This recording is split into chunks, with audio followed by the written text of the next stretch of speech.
दर्शकों, member of parliament Yugal Kishore Sharma ने JKUT news 18 से किए अपने ख्याल साझा। डेली वेजर्स, अग्निपथ स्कीम और अन्य मुद्दों पर खुलकर किए विचार व्यक्त। साथ ही उन्होंने कहा कि 3 साल बाद आएगी बाबा बुड्ढा अमरनाथ यात्रा, उसको सफल बनाना हमारा लक्ष्य। क्या था उनका कहना, आइए देखते हैं हमारे इस एक्सक्लूसिव इंटरव्यू में। किशोर जी, बताएं कि आज आपने यहाँ पुंछ में दौरा किया, अयोध्या यात्रा भी है पास में, तो उसको लेके किस तरह की जो है प्रशासन के साथ आपने मीटिंग्स? आने वाले दिनों में ये जो बाबा बर्फानी बुड्ढा अमरनाथ की यात्रा जो है वो शुरू होने वाली है और इस बार लगता है कि देश भर से काफी अच्छी ज्यादा संख्या में श्रद्धालु जो हैं वो पुंछ में पहुंचने वाले हैं। तो उनके ठहरने की व्यवस्था, उनके बाकी जो व्यवस्थाएं रहती हैं उसकी व्यवस्था की चिंता करना, सुंदर शहर रहे, साफ सफाई का माहौल रहे, यात्रियों को कोई परेशानी ना हो, इस सब पर भी चर्चा जो है वो हुई है।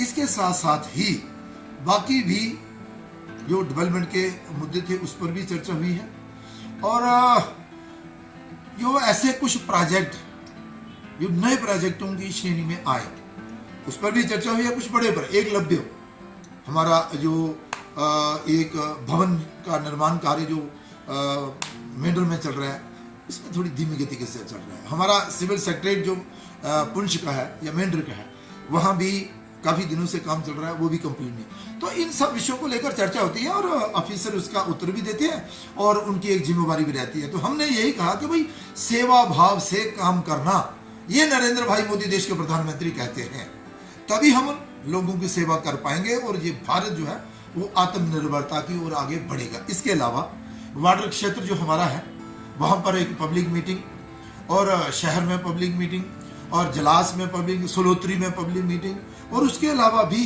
यहाँ डॉगबंगला में बैठकर भी लोगों को जो है वो सुना गया। एक मीटिंग हमारी कार्यकर्ताओं की जो है वो भारतीय जनता पार्टी का जो मुख्य कार्यालय पुंछ में है वहाँ भी रही। तो आज का जो दिन था पूरा व्यस्त था और इस व्यस्त कार्यक्रम में अच्छा लगा कि हम लोगों से भी मिले और बतौर सांसद जो हमारा दायित्व था उस पर भी हम आगे जो है बढ़ रहे। सर, ये तो आज आपके प्रोग्राम की जो आपने पूरी जानकारी दी, एक सवाल जानना चाहेंगे आपसे कि जो डेली विजर्स हैं, तो डेली विजर्स को काफ़ी देर से जो है उनका मसला जो पेंडिंग पड़ा हुआ है और पिछले ही 3-4 महीने पहले देखा गया कि एक ईद के त्यौहार से पहले और एक त्यौहार गुरपुर भी साथ में ही था, तो उसमें जो देखा गया कि कश्मीर वैली की 3 महीने की पूरी सैलरी निकालेगी और टेलीविज़न के साथ बेइंसाफ़ी हुई। जम्मू डिवीज़न ये देखे जाए, खास करके रजौरी, पुंछ, पीर पंजाल एरिया जो भी है, तो उनको कुल मिला के 7 दिन की 3 महीना काम लेने के बाद 7 दिन की जो है उनको सैलरी देगी। तो इस पर सरकार किस तरह से सोच रही है कि जो आने वाले टाइम ये एक बहुत बड़ा एजिटेशन के रूप में सामने आ सकता है, उस पर सरकार किस तरह से चर्चा करेगी? ऐसा है, सरकार को तो मुझे पता नहीं है कि भाई सरकार क्या सोच रही है, लेकिन जो मुझे लगता है, जो मेरी सोच है, जो मुझे जानकारी है, उस पर मैं इतना ही कहूँगा कि देखिए ये जो नीड बेसिस वर्कर थे, ये जो डेली बेसिस वर्कर थे, जो बेचारे किसी को 500, किसी को 700, किसी को 1000 और किसी को 3000, और उसके बाद भी कुछ एक अच्छा निर्णय लेते हुए सरकार ने 6700 के करीब इन सबको देने का निर्णय जो था किया था। आप देखते हैं कि भाई हर जगह एजुकेशन वो ये कम था, ये लोग भाई हैं जो काम करने वाले लोग थे, इनके साथ इंसाफ नहीं हो रहा था, इंसाफी थी, लेकिन हमारे पास भी डेपुटेशन आते थे और हम सब ने मिलकर सरकार पर भी दबाव बनाया और सरकार को भी लगता था कि नहीं ये कम है, तो एक 9000 रुपया हर एक कर्मचारी को मिले उसकी व्यवस्था तो की है। आने वाले दिनों में मिनिमम वेजेस एक्ट जो है वो जम्मू कश्मीर में भी लागू हो, इस पर भी चर्चा चल रही है, कमेटी बनी है और मुझे लगता है कि ये 9000 से भी ज़्यादा इनका जो है वो मानदेय जो है वो बढ़ाया जाएगा।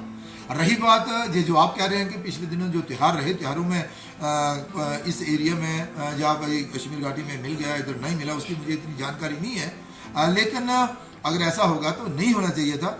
लेकिन अगर आपने हमारे ध्यान में लाया तो हम प्रयास करेंगे कि भाई इनको जल्द ही और समय अवधि में ही इनको अपना वेतन जो है वो समय से मिले, ताकि ये भी अपने बच्चों का पालन पोषण ठीक से कर सकें। अग्निपथ स्कीम को लेकर सर क्या कहें? अग्निपथ एक अच्छी योजना है, देश भर के नौजवानों के लिए वो एक अच्छा साधन है और अग्निवीर बनना अपने आप में एक सौभाग्य की बात होगी। और जो लोग आर्मी में जाते हैं वो सेवा भाव से और देश की रक्षा करने के लिए जाते हैं, ये ज्यादा उनके मन में जज्बात जो है वो रहते हैं। और इसके साथ साथ ही कि वो जो अग्निवीर है, सरकार ने कहा कि 25% लोगों को हम उसमें ही कंटिन्यू जो है करेंगे। रहे जो बाकी लोग तो उनको भी वो सारी सुविधाएं दी जाएंगी जिससे कि आने वाले दिनों में उनका रोजगार जो है उनको जल्द से जल्द मिले। अन्यथा कई लोग ओवरएज हो जाते हैं और उनको नौकरियां नहीं मिलती हैं। तो हर एक प्रदेश ने और हर डिपार्टमेंट, चाहे वो बाकी जैसे डिपार्टमेंट है सिक्योरिटी को लेकर, जो सिक्योरिटी के रिलेटेड डिपार्टमेंट है, उन सब ने कहा कि भाई हम इन लोगों को जो है ना प्रायोरिटी देंगे। ये एक ट्रेनिंग लेकर आए होंगे और इनके पास बहुत सारी क्षमताएं होगी जो एक सिक्योरिटी पर्सन के पास होनी चाहिए।